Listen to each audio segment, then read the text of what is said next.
Hello there. In the light of the UK Prime Minister being diagnosed with COVID-19,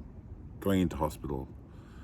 going into ICU, and subsequently coming back out and being in recovery, one of the things that I thought was really notable was the language we used around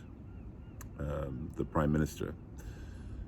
People talked about him having ambition and being strong and determined and being a fighter and having confidence and conviction and drive, and he's resolute and he doesn't quit and he doesn't give up, and all of this language was used in some way to justify both why he would recover, and when he recovered was given as the reason that he recovered, not that he's an upper middle class wealthy man with access to excellent healthcare and early intervention. And the more I hear this, the more dangerous I think it is, because we've got people right now, perhaps you, who are struggling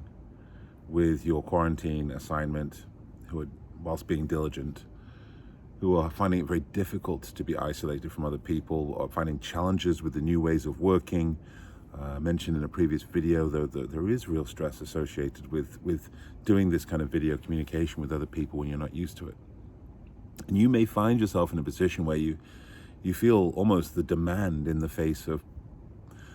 the ridiculous characterization of the Prime Minister's recovery and personal qualities, that you should also have those, that you should be a constant fighter and have conviction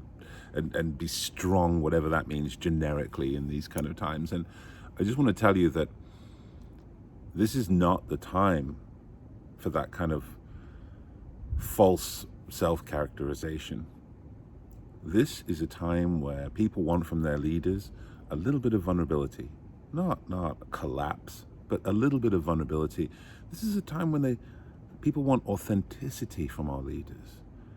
And this is a time when, as leaders, we have to look at our teams and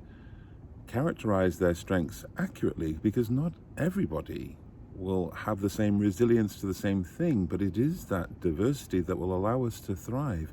through difficulties like this and the numerous others that will be coming. We have to be careful that we don't make it so that anyone who doesn't aspire to be superhuman